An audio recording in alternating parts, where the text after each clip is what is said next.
you, Sarah. Thanks to you and to your family for these awards. Well, we have a great opportunity here in our closing session to just spend a few minutes watching brilliance at work. We're going to have a conversation between Professor Laurel Thatcher Ulrich and between Ellie, Hancock, Ashlyn, Pells, and Hovan, Lawton. And I want to preface this as briefly as I possibly can. I don't want to get in the way of it, but I've tried to figure out how to say how cool this is. So I'm going to do the best I can in my language. I hope you understand. When I was a teenager, there was a football player named Steve Young. Do you know? Does everybody know who Steve Young is? All right. He was great. He was unbelievably great. He was what I wanted to be when I grew up. He could do everything that I thought was great. He won the Super Bowl. He played in 3 Super Bowls or was on the team. He won one, set a record. Well, when I figured out what I wanted to do for a living, to become a historian, and I started to learn who the various historians were and who the greatest of historians were, and that Laurel Thatcher Ulrich was one of them. She won the Super Bowl twice in the same year. She won the Super Bowl and the World Series. She won the Pulitzer Prize and the Bancroft Prize in the same year. That's being the best historian, the best writer in the same year. And we are very fortunate to have her with us today. And I'm grateful, too, for these 3 excellent young historians. They're here to be mentored and to as we've already seen, to share their terrific work with us. I'm going to ask them to ask Professor Ulrich whatever question they might have. And as time allows, we will have Professor Ulrich ask them anything she might want to ask them. Ellie, why don't you start? So in preparation for this panel, I read her book, which is one of my favorites, by the way. And 2 questions that I thought of, and I'll just start with the first one. So we know that Wilford Woodruff was the direct producer of the church in the 19th century. And I just want to ask your opinion, why do you think he had such a drive to write things down? And as a follow-up to that, what do we do when things aren't fully written down? You mentioned your book, Eliza Bromley, a British convert who had a vision about the redemption of the dead, but then she disappears in the historical records. And for me, I don't like when things disappear in the historical records. And so, what would you do about that situation? How do you cope with that? I'm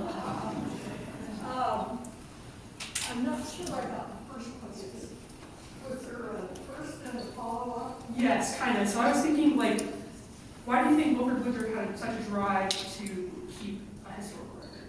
Why do you think he had such a personal drive? Okay, so we got two very different records. Well, I mean, we heard from Steve Reelwright. He was very converted, and he, his first volumes, one of them he labeled the first book of Wilford. So he was setting out. He had a model.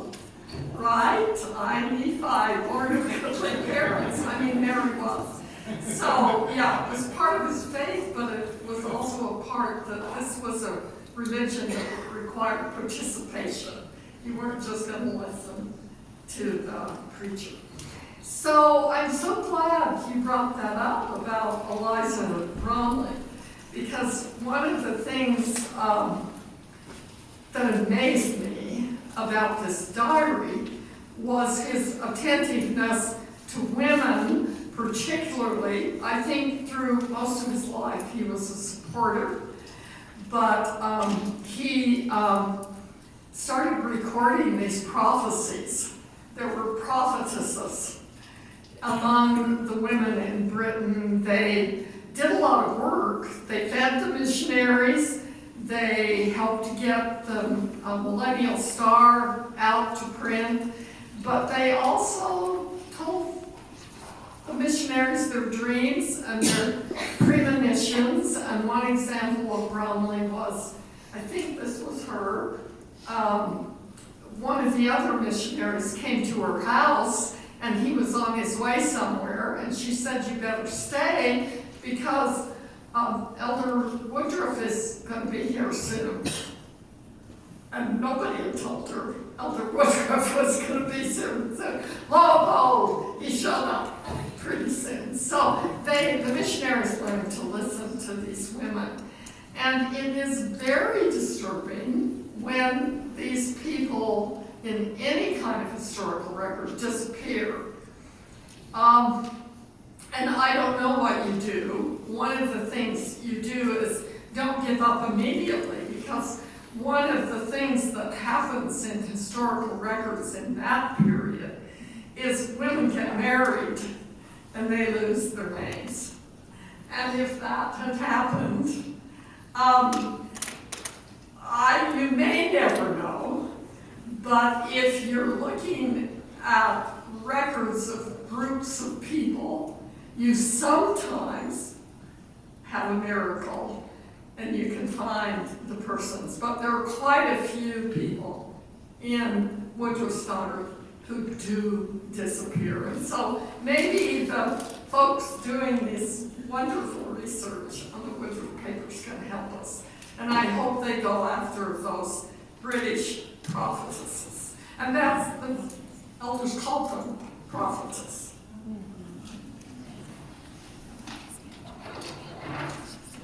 Thank you. Ashlyn, why don't you come on up and ask? Okay, so in the first session, you were asked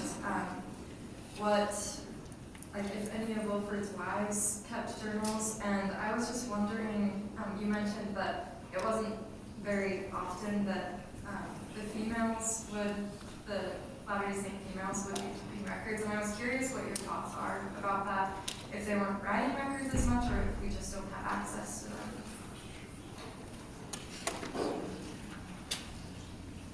You framed that beautifully, because you didn't automatically assume that they didn't keep journals. You said they didn't survive. And if you look at those early novel period journals, like Zina Huntington's, it's this almost lace from being stored inside a log cabin wall. And okay, this is sad to say, women were baptized, but they were really pretty much, and they did form their own organization, and Joseph Smith did validate that, and Brigham Young invalidated it. So in a very real sense, they were on their own a lot. I think the early women in 1847 who were in the first big company, not the exploring company that came in 87, which include Eliza Snow and Patty Sessions and some of the others who were such leaders later on. They kept the spiritual side of the church going. Brigham Young left and went back to winter quarters, and the other men were so busy digging ditches and exploring and trying to lay out land that through the winter and into spring until the other companies arrived, they were the ones organizing meetings and carrying forward. And that doesn't get written down. I mean, this is the place. I'm here, Brigham Young. Bye. See you next year with another company. And so there's so many stories. So kind of bringing these two questions together, using multiple journals and even going to the next generation. Family search, now we're finding stuff that we didn't know existed. Jenny Reeder in the conference we had on Saturday talked about working with family search descendants, and she tracked down a little bookmark in Syracuse, New York, that Patty Sessions had kept in her medical textbook. So, yeah, sometimes to find the past, we go forward, and that, of course, is the case for all the Woodruff journals, the non-official writings of Woodruff. The descendants saved them, found them, took care of them, and passed them on.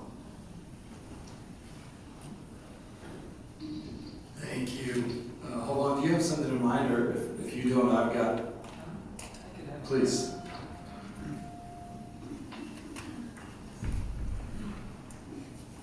So mine's more of a methodology question.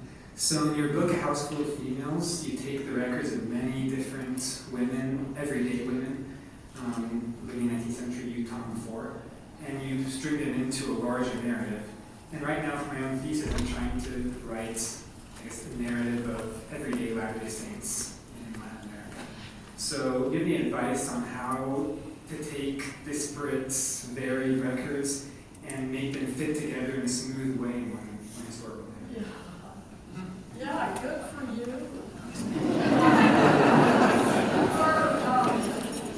Your paper did that. Absolutely, beautifully, because you had how many letters from missionaries, and you were able to find common themes and sometimes to track down more information so you understood the individual pieces better. But I was trained by two very different historians at the University of New Hampshire, both of whom have been journalists before they became historians, so they were both really great writers.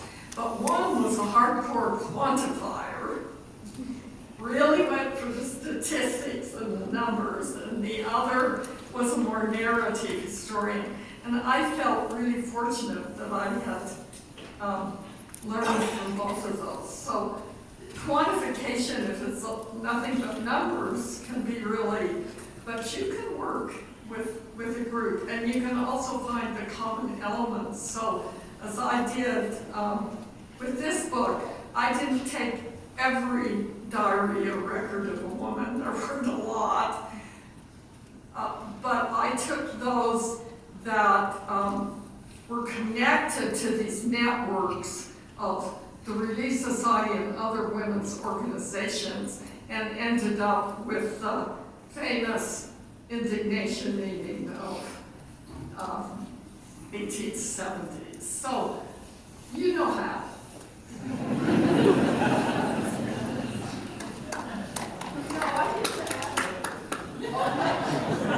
Now I'm going to ask a question, and I'll ask it to anyone who wants to stand up, and then we can ask a follow-up and see, maybe all of you will have a response. I want to know how many times people have told you that getting a history degree was a dead end, and that you should think of another occupation. Okay, and what did you say, and why are you here?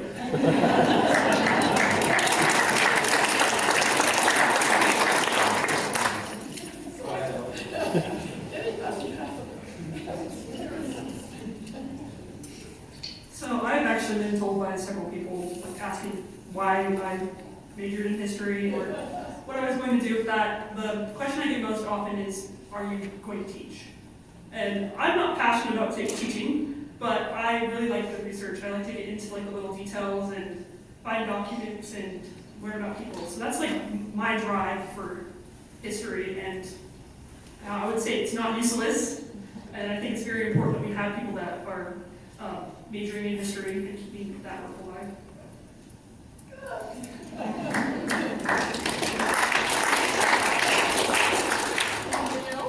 Ashlyn's an editor, which is similar, so let's hear from you, Ashlyn. Yeah, I did not major in history, although it is wonderful, and I bet that other people do. I graduated in editing and publishing, but I, especially in working with the Woodruff papers, I've grown to really love and appreciate history, and I I value it so much, and I'm grateful for the work that historians do. So thank you.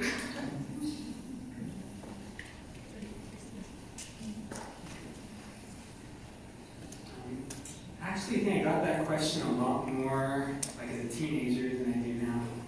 Like I remember in my Eagle Scout board review that like when they're asking me questions, what do you want to do with your life and your career? I said I want to study history, maybe be a professor.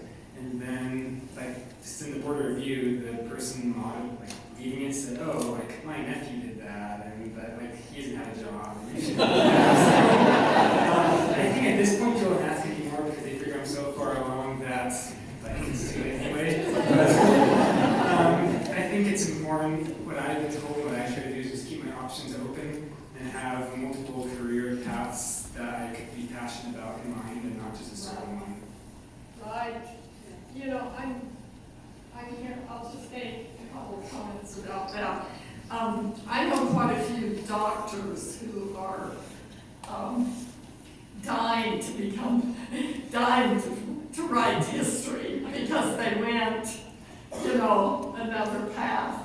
And life is long. There are so many things you can do with history, and we don't have enough of it. And so thank you, Wilfred Woodruff Paper Foundation, for employing some of these people. And maybe it'll get better if we learn to do a better job of speaking to the public and showing how important it is. So that's something for all of us.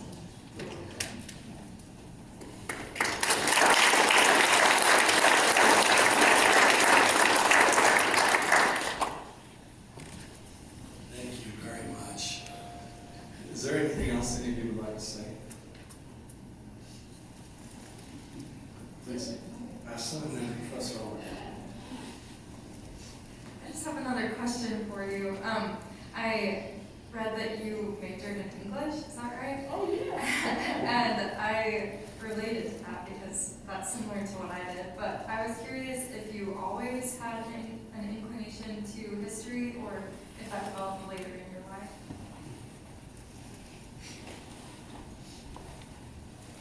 I'd love to answer that question.